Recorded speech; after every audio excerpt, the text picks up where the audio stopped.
nafsi yako ifunge kamba, iambie we nafsi koma, tubia wewe. Alhamdulillahi rabbil alamin.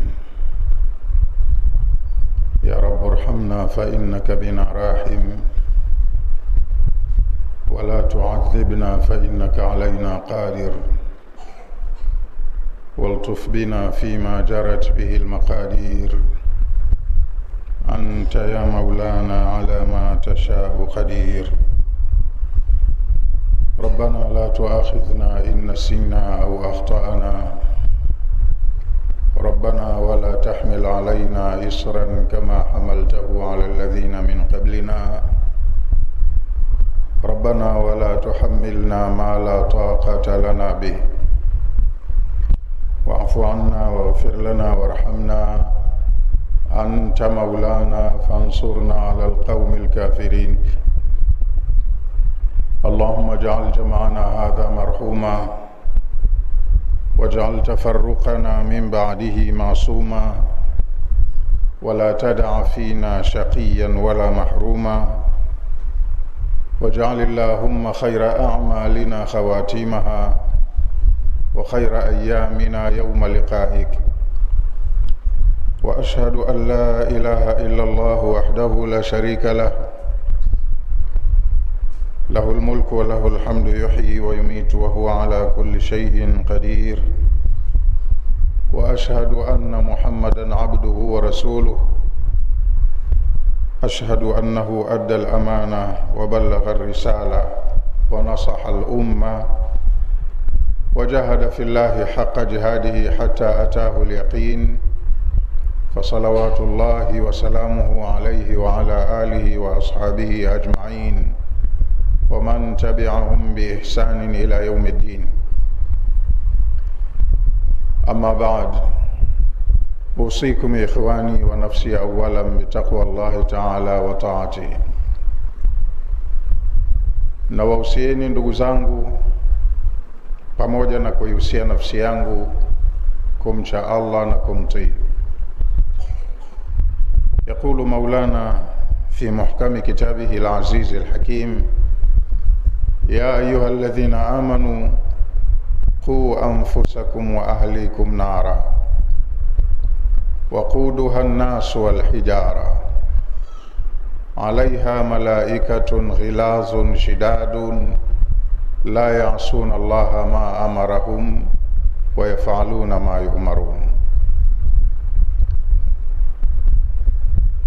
Allah subhanahu wa ta'ala anatuambia katika kitabu chake kitukufu kwa njia ya kutuhusia: ya ayyuhalladhina amanu, enyi mlioamini, qu anfusakum wa ahlikum nara,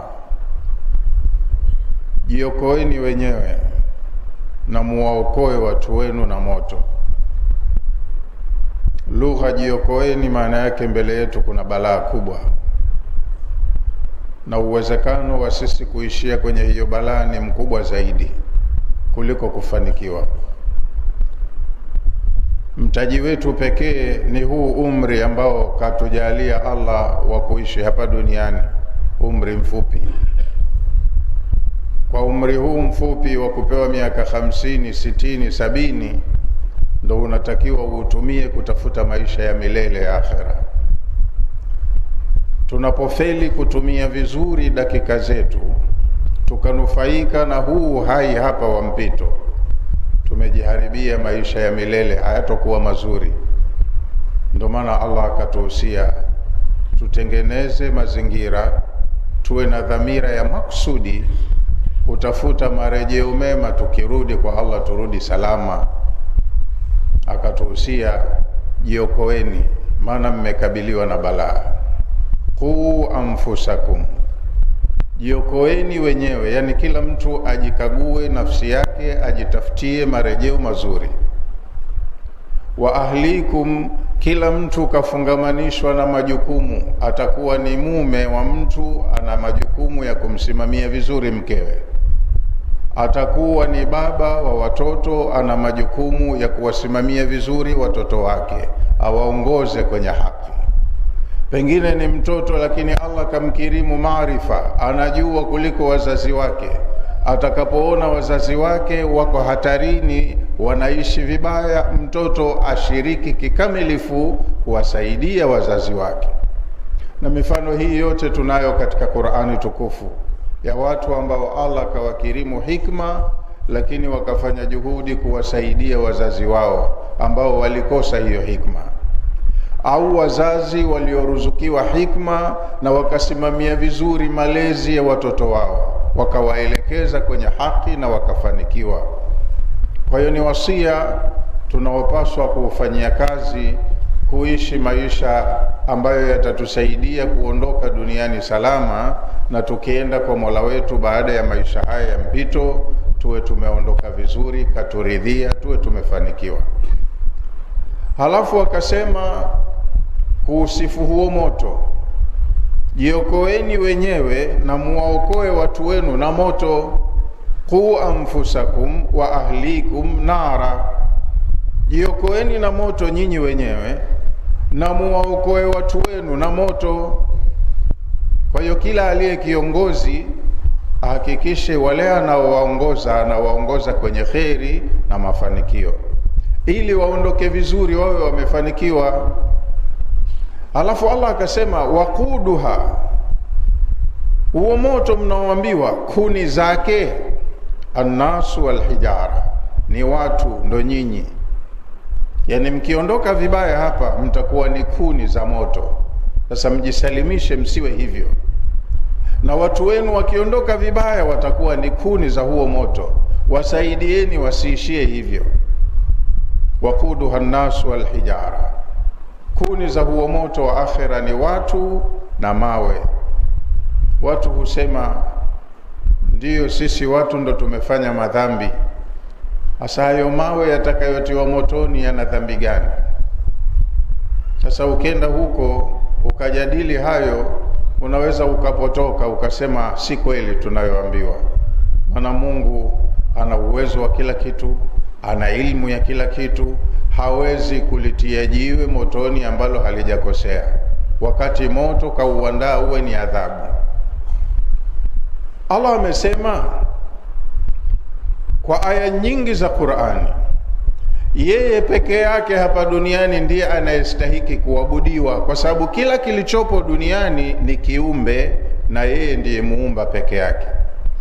Lakini sisi binadamu, ingawaje tumeumbwa mwisho, tumepewa dhamana, tukaitwa makhalifa, wasimamiaji wa kila kilichopo hapa ulimwenguni. Anatupima Allah kwenye ule usimamiaji wetu, tutatenda vyema au vibaya.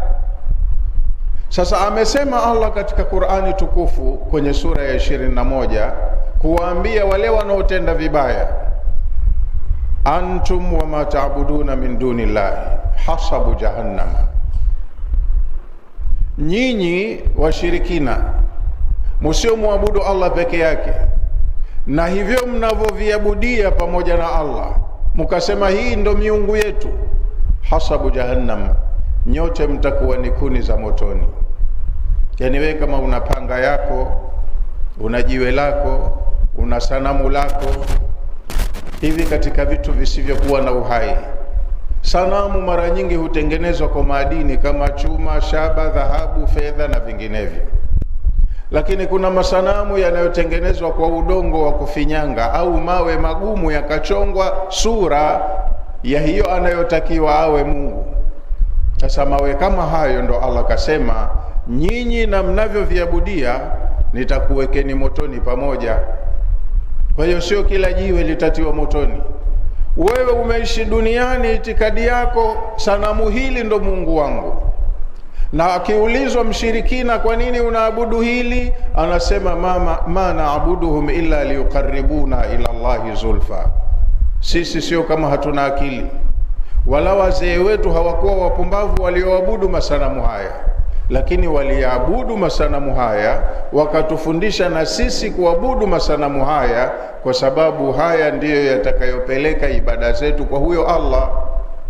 Ibada zetu tunapitishia hapa zichukuliwe zipelekwe kwa Allah. Sasa Allah kakataa kushirikishwa, sanamu haliwezi kuwa sawa na yeye. wala sanamu halina uwezo wa kuchukua ibada yako wewe likaipeleka kwa Allah. Walipokuwa wakaidi, ndo akawaambia, nyinyi na hivi mnavyoviabudia nitakuwekeni navyo pamoja motoni, kama kweli ni miungu, kama kweli ina msaada kwenu. Wakiulizwa mara nyingine katika sura ya 10 wanasema wayabuduna min duni llahi, watu wanaabudia vitu visivyokuwa Allah. Wayakuluna, na wakiulizwa wanasema haulai shufaauna inda Allah, hawa ndio waombezi wetu mbele ya Allah. Maadamu tumeabudu hapa, tunapoonekana tunamwabudu Mungu tunayemuona na yeye anatuona. Hiyo siku ya hukumu kama ipo, Mungu Allah akituhukumu, hawa watatuombea kwa Allah. Mnaona hikma ya Allah hiyo? Haulai shufaauna inda Allah, wanasema hawa ndio waombezi wetu mbele ya Allah. Nyie mnaona tunaabudu sanamu, lakini hili sanamu linachukua ibada zetu litazipeleka kwa Allah, na sisi ndiyo tutakaokuwa haya masanamu yatakayotuombea. Kwa hiyo akasema, kama ni miungu kweli, kama ina msaada kwenu, kama ina manufaa kwenu, kama inaweza kuwaondolea madhara, nitakuwekeni nayo motoni pamoja, yawasaidie kama ni miungu kweli. Kwa hiyo kaambia, antum wa ma ta'buduna min dunillahi hasabu jahannama antum laha waridun. Innakum wa ma ta'buduna min dunillahi, nyinyi washirikina na mnavyoviabudia pamoja na Allah, yani Allah mnamkubali yupo, lakini mnanaabudu na vingine, munasema hivi vitatusaidia, vitatuombea, vitatupelekea ibada zetu mbele ya Allah, nitakuwekeni navyo pamoja motoni. Antum laha waridun, nyinyi na masanamu yenu na miungu yenu nitakufikisheni pamoja kwenye moto. Kwa hiyo akasema, waquduha nnasu walhijara, kuni za huo moto wa Jahannam ni watu na mawe. Mawe yale ambayo waliyatengenezea heshima na hadhi ya kuwa miungu, watawekwa nayo pamoja motoni. Alaiha malaikatun ghilazun shidadun, huo moto wanaouhudumia, wanaousimamia ni malaika wakali wenye nguvu. La yasuna Allaha ma amarahum wa yafaluna ma yumarun, malaika hao hawamuasi Allah kwenye analowaamrisha, na hawafanyi nusu wakasema imetosha basi, wanafanya kwa ukamilifu kila wanaloamrishwa. Kwa hiyo wakiambiwa hawa waadhibuni, ndio washapewa amri, hawawezi kuona huruma, kazi yao ni kule kutekeleza amri, watakuadhibu. Wakiambiwa hawa wasimamieni katika hii adhabu milele, hapa hawatoki, manake usitegemee kuna namba usiku mwaka wa kutoka hapo. Wao kazi yao ni kutekeleza waliloagizwa. Kwa ndugu zangu Waislamu, sisi ni viumbe dhaifu binadamu, kama alivyotusifia mwenyewe aliyetuumba, kasema wa khuliqal insanu dhaifa, mwanadamu kaumbwa ni kiumbe dhaifu. Sasa sisi ni dhaifu, hatuhimili ghadhabu na adhabu za Allah. Tunatakiwa tukae katika utaratibu, tufanye atakavyo yeye. Anaandika kila tunachokifanya, siku ya kurejea kwake anakwenda kutupa matokeo ya kila tulichokifanya hapa duniani. Kikiwa kizuri tulichokifanya, basi ni faida yetu wenyewe, na kikiwa ni kibaya tulichokifanya hapa, hasara inakuwa kwetu wenyewe. Ndio maana akatumia maneno, jiokoeni na muwaokoe watu wenu, kwa sababu tukifanya uzembe kwa kuendekeza starehe za dunia, umri ukawa unapita bila ya faida, hatuutendei mema, tunakuwa tunajidhulumu wenyewe na tunajitengenezea mazingira ya kuondoka vibaya. Na mbele yetu kuna shari, kuna adhabu, kwa sababu ya akili tuliyopewa. Halafu tukaletewa mitume, wakapewa na vitabu vya miongozo.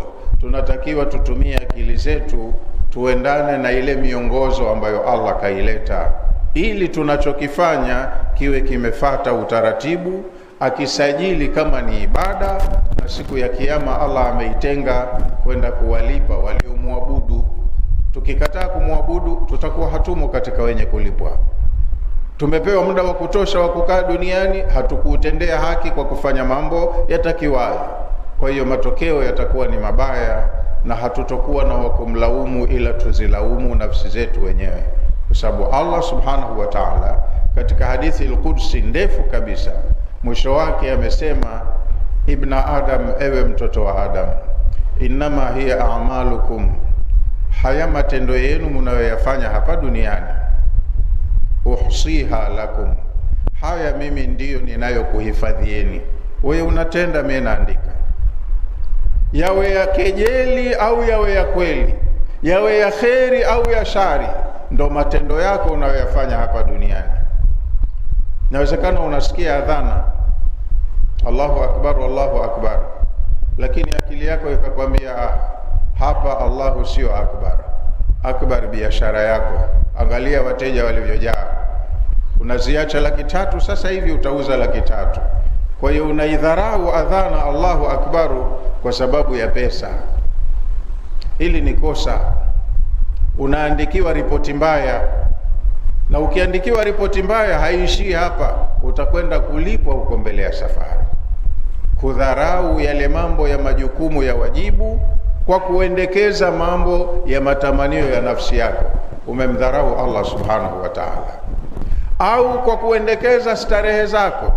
Ushaonywa, kwa mfano, msikaribie zinaa, lakini wewe ikawa ndo starehe yako na ukasema hili Mungu mwenyewe anajua haliachiki, ukaishi hivyo mpaka umri ukaisha, hujatubia kosa hilo, unakwenda nalo kwa Allah.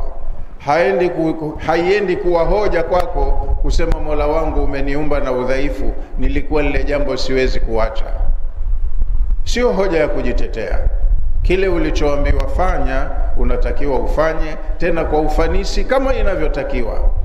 Kitendo chako kitakwenda kukaguliwa mpaka na ubora wa kazi uliofanya. Iwe ni kazi nzuri, utalipwa kwa kadiri ya uzuri wa kazi yako. Ukiifanya kazi ikawa mbaya, inapungua thamani au itapoteza thamani kabisa. Umefanya lakini mbele ya haki ukaambiwa hujafanya kitu. Mambo yako yote haya hapa hayakufikia viwango, sio mazuri. Kwa hiyo kujiangamiza nafsi zetu, tulikotakiwa tujiokoe ni kwamba Allah kaleta utaratibu wake wa maisha. Tunatakiwa lazima tuufahamu utaratibu huo na tuishi kwa mujibu wa vile ambavyo Allah ametaka. Ayuha al-ikhwatu al-amajid, inna Allah tabaraka wa ta'ala yaqul wa biqawlihi yahtadi al-muhtadun wa idha quri'a al-Qur'anu fastami'u lahu wa ansitu la'allakum turhamun. وقال عز من قائل عليم فإذا قرأت القرآن فاستعذ بالله من الشيطان الرجيم. أعوذ بالله من الشيطان الرجيم. إن للمتقين مفازا حدائق وأعنابا وكواعب أترابا وكأسا دحاقا لا يسمعون فيها لغوا ولا كذابا جزاء من ربك عطاء حسابا. بارك الله لي ولكم بالقرآن العظيم ونفعني وإياكم بالآيات والذكر الحكيم.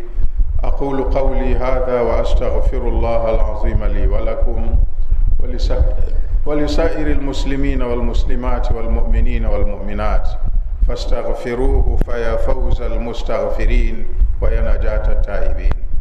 وقال رسول الله صلى الله عليه وسلم كل ابن آدم خطاء وخير الخطائين التوابون. وقال أيضا ادعوا الله وأنتم موقنون بالإجابة.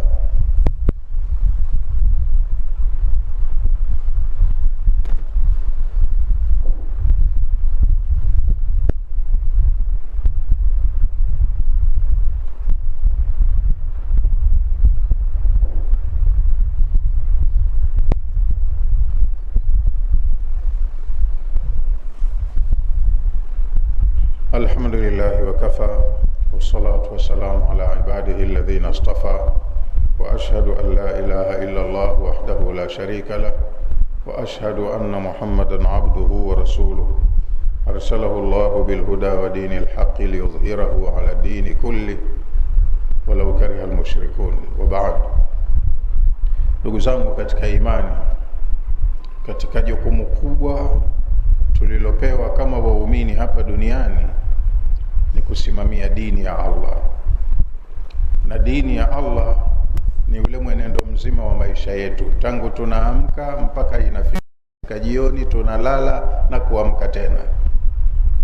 Yale tunayoyafanya katika maisha, Allah katuwekea utaratibu, muundo, mfumo.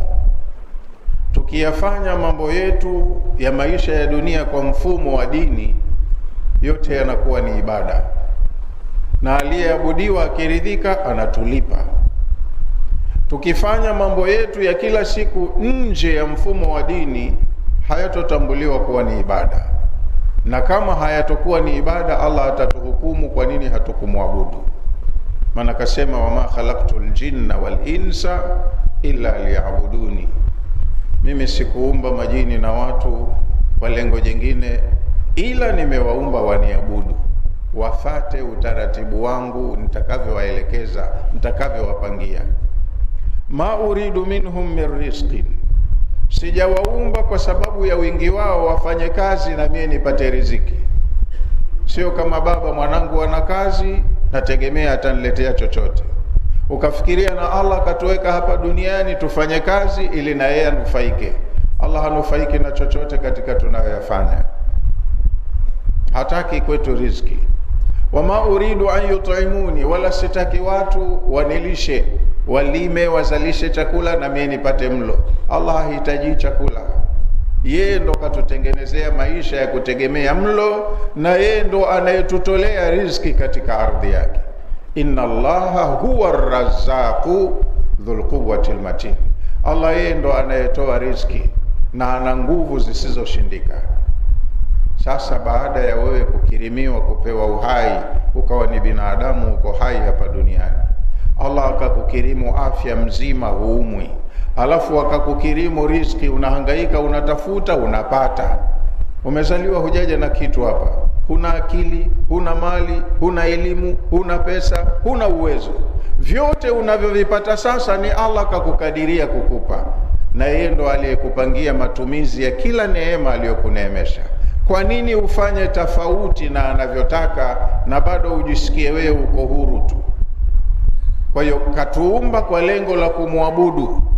Tunapofanya tofauti na mpango wake wa maisha, tunakuwa tumekosea, hatujamwabudu. Na kama hatujamwabudu, siku ya malipo atawalipa waliomwabudu tu, sisi tutakuwa tumekula hasara. Mtume sallallahu alayhi wasallam anasema, sisi umati wake tumepewa jukumu la kuamrisha mema na kukataza mabaya. Kuntum khaira ummatin ukhrijat linnasi, nyinyi ni umma bora, umma wa Muhammad, mupo duniani kwa manufaa ya watu. Nasi ni watu wote, walioamini na wasioamini, wazuri na wabaya. Asa nyinyi kuntum ayuhal mu'minuna, nyinyi waumini wafuasi wa mtume huyu, khaira ummatin, ni umma bora. Umma huwa ni tapo la watu, sio watu wote, na ndo maana ikasemwa ukhrijat linnasi. Watu wengine huona kwani kuna tofauti gani kati ya umma na nasu? Mbona tunachanganywa? Tofauti. Umma huwa ni tapo la watu, aina fulani ya watu, na wakati mwingine Allah hulitumia neno umma hata kwa mtu mmoja tu, kama kwenye sura ya 16 Suratul Nahli amemsifia mtu mmoja tu kuwa ni umma, Nabii Ibrahim. Inna Ibrahima kana ummatan qanitan lillahi wa lam yakun minal mushrikin. Ibrahimu mmoja kaishi katika dunia hii kama umma, alikuwa ni mtiifu kwa Allah na kamwe hakuwa mshirikina. Yeye ndo kapambana na ushirikina kama umma. Sasa kuntum khaira ummatin, katika idadi yote ya watu waliopo duniani, nyinyi mliokubali kumfuata Muhammad ni umma bora, ni kikundi fulani cha watu kilichokuwa kizuri. Ukhrijat linnasi, nyinyi ni watu mmeletwa katika hii dunia kwa manufaa ya watu, ila kuna wengine watakubali kunufaika na wengine watakataa, kwa sababu wengine ni makafiri na wengine waumini. Wengine hawa waumini wanatenda ya kuwafaa kesho, wengine wanadharau. Kwa hiyo nyinyi watu wafuasi wa Muhammad Mmeletwa kwa ajili ya kumonita maisha ya watu, muangalie maslahi yao. Ubora wenu upo hapa, ta'muruna bil ma'rufi wa tanhauna 'anil munkari wa tu'minuna billahi. Kwanza nyinyi mnamuamini Allah, wengine hawamuamini Allah ipasavyo kumwamini. Nyinyi mnamuamini Allah. Kwa hiyo salama yetu ile tuloambiwa tujiokoe, tukae katika misingi ya imani na tuitendee haki imani yetu. La kwanza. Baada ya imani, jukumu linalofuata ta'muruna bil ma'rufi wa tanhauna 'anil munkari. Duniani kuna mambo ambayo Allah kataka yasimamiwe, hayo ndio yanaitwa maarufu.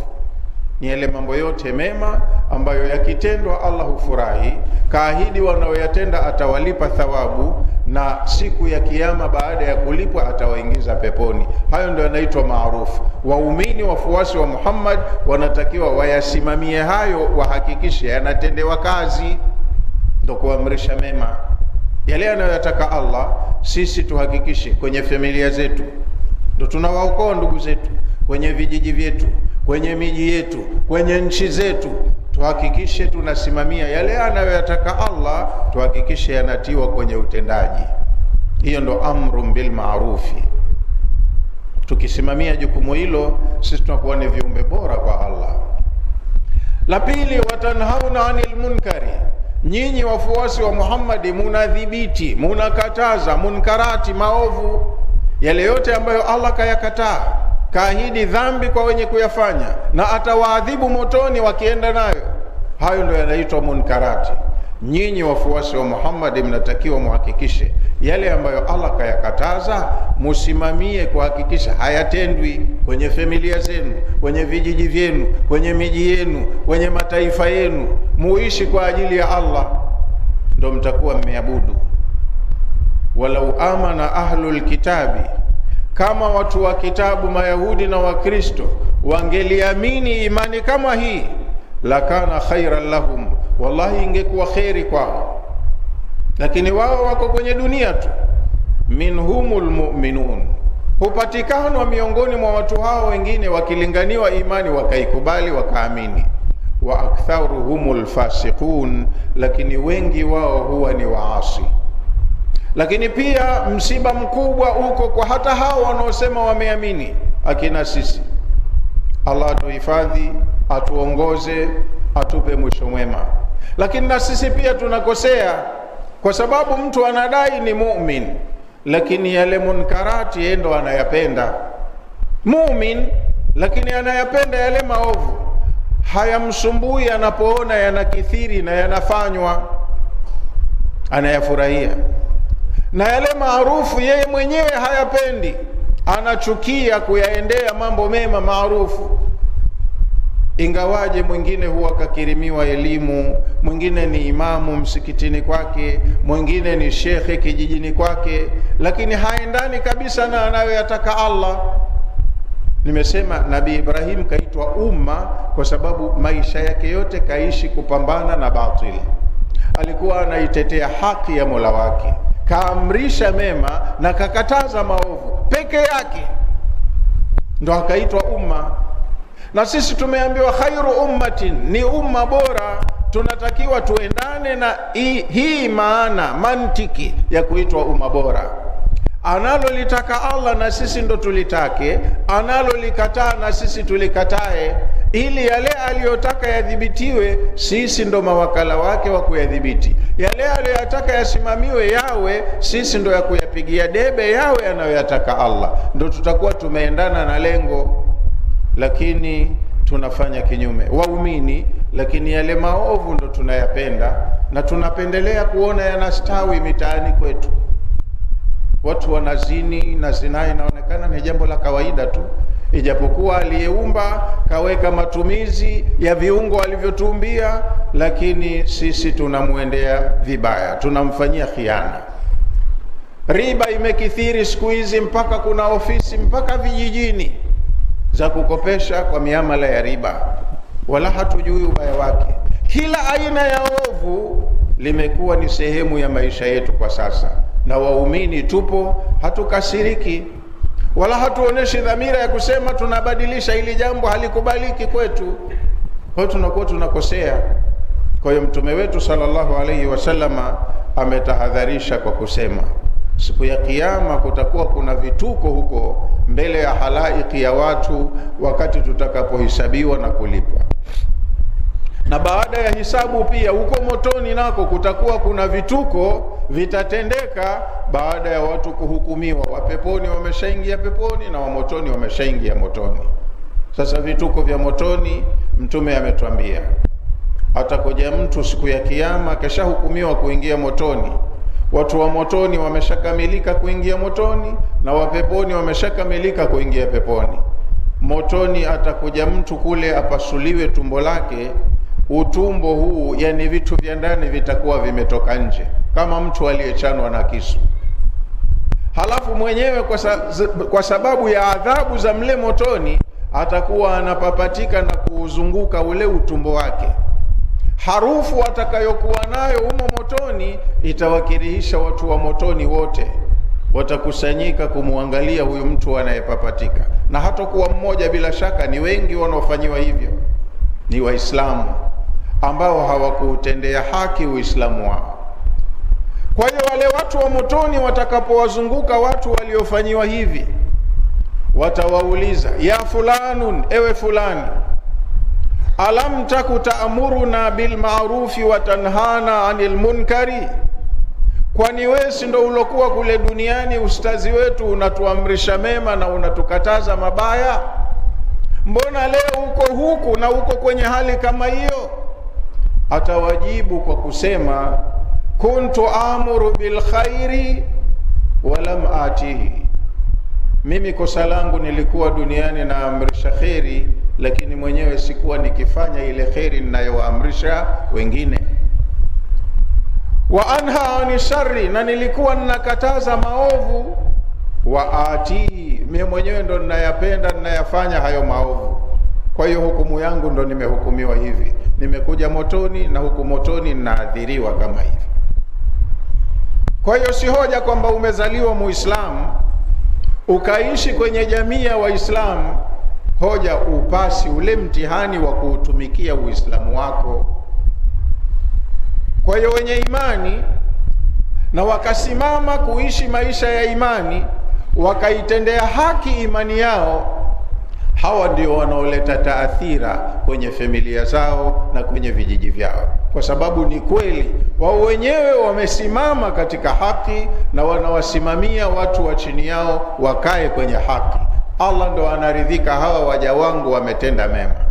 Lakini kama wewe unasimamia haki kwa amri tu, tendeni hivi, wewe hutendi, acheni hilo, wewe unatenda, wewe hui mtu wa haki, na siku ya Kiyama huwezi kuwa katika waliofanikiwa, wal'iyadhu billahi min dhalik.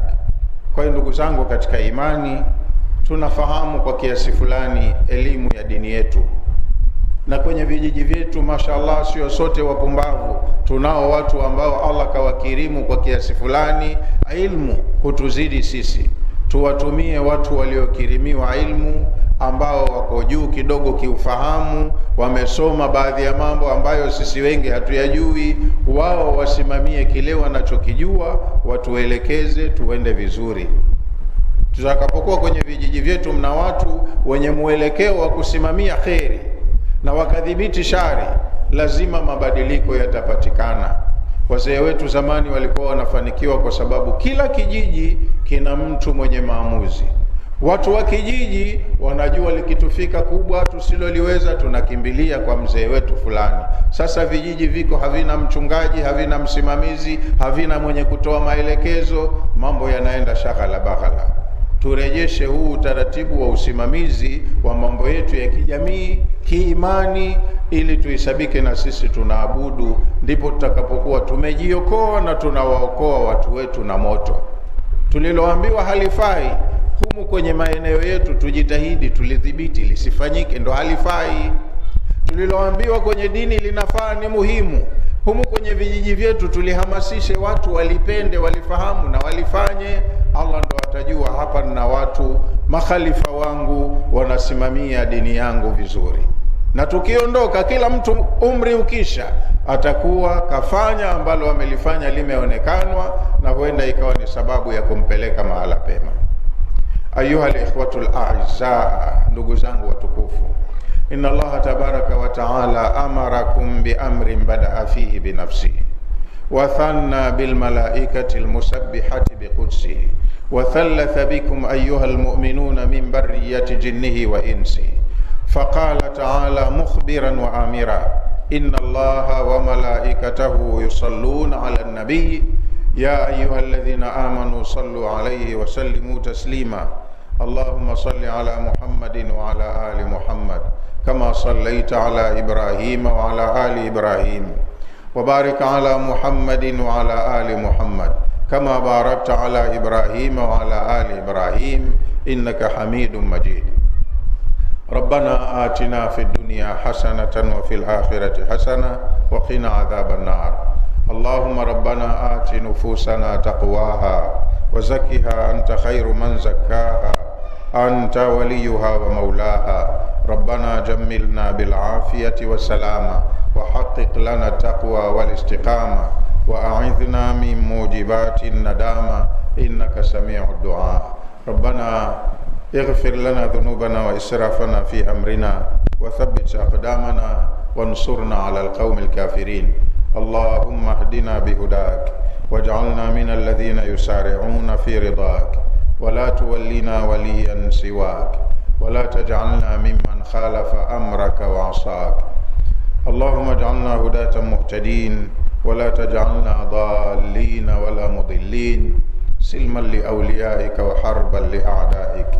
نحب بحبك من أحبك ونعادي بعداوتك من خالفك من خلقك. ربنا هذا الدعاء ومنك الإجابة وهذا الجهد وإليك التكلان ولا حول ولا قوة إلا بالله العلي العظيم. ربنا اغفر للمؤمنين والمؤمنات والمسلمين والمسلمات الأحياء منهم والأموات برحمتك يا أرحم الراحمين. عباد الله، إن الله يأمر بالعدل والإحسان وإيتاء ذي القربى وينهى عن الفحشاء والمنكر والبغي يعظكم لعلكم تذكرون. واذكروا الله العظيم الجليل الكريم يذكركم واشكروه على نعمه يزدكم وأقيموا الصلاة إن الصلاة تنهى عن الفحشاء والمنكر ولذكر الله أكبر والله يعلم ما تصنعون.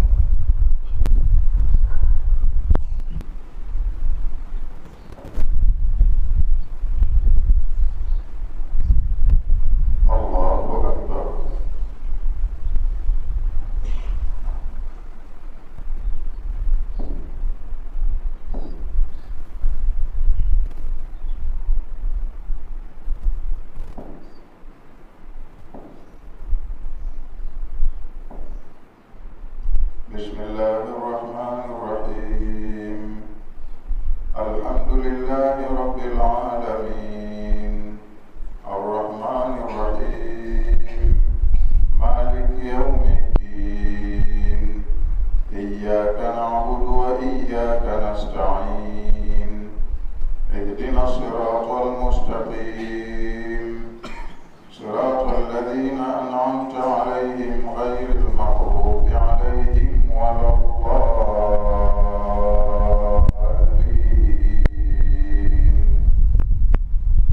آمين.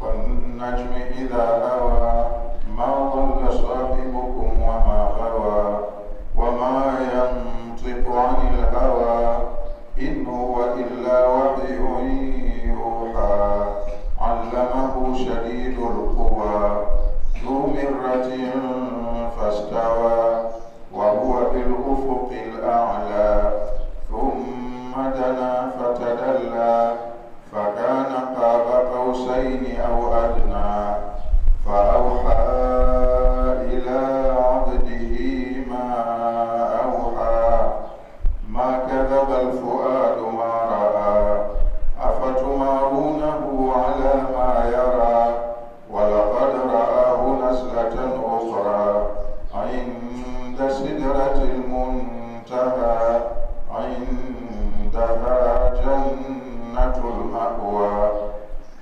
يغشى السدرة ما يغشى ما زاغ البصر وما طغى لقد رأى من آيات ربه الكبرى أفرأيتم اللات والعزى ومناة الثالثة الأخرى ألكم الذكر وله الأنثى تلك إذا قسمة ضيزى إن هي إلا أسماء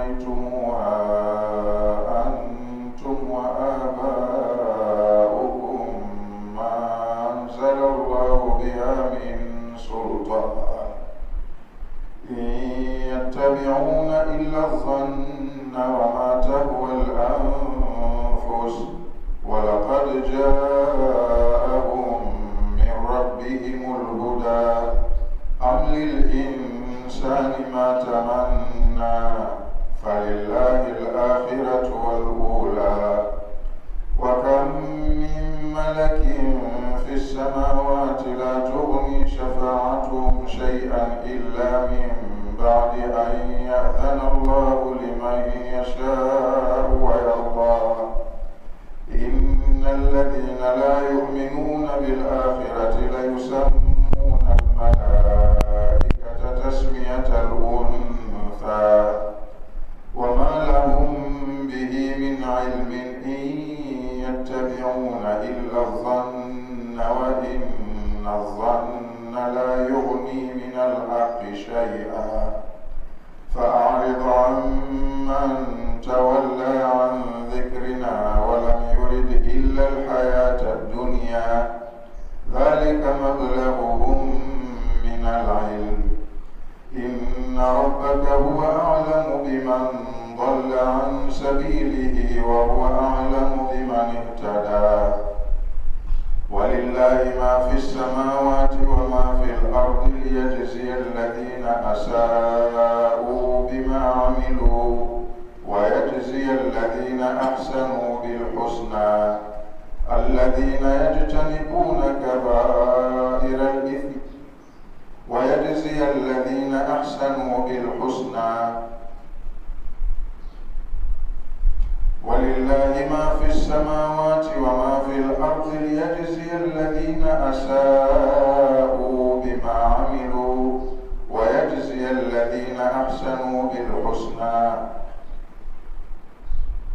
الذين يجتنبون كبائر الإثم والفواحش إلا اللمم إن ربك واسع المغفرة هو أعلم بكم إذ أنشأكم من الأرض وإذ أنتم أجنة في بطون أمهاتكم فلا تزكوا أنفسكم هو أعلم بمن اتقى الله أكبر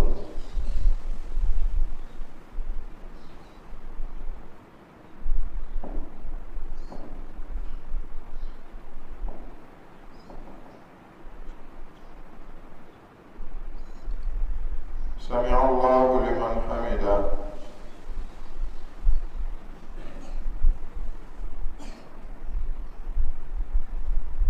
الله أكبر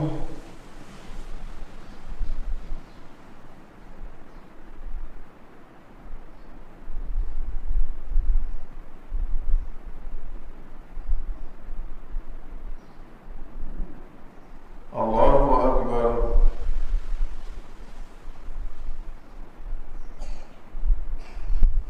الله أكبر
إذا زلزلت الأرض زلزالها وأخرجت الأرض أثقالها وقال الإنسان ما لها يومئذ تحدث أخبارها بأن ربك أوحى لها يومئذ يصدر الناس أشتاتا ليروا أعمالهم فمن يعمل مثقال ذرة خيرا يره ومن يعمل مثقال ذرة شرا يره. الله أكبر.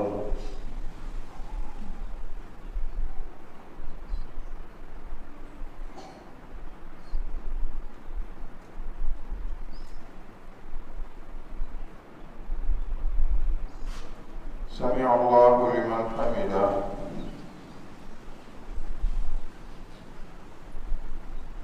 الله أكبر.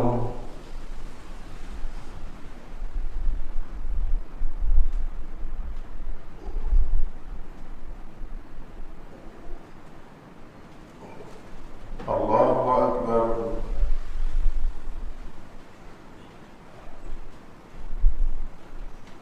الله أكبر.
السلام عليكم ورحمة الله. السلام عليكم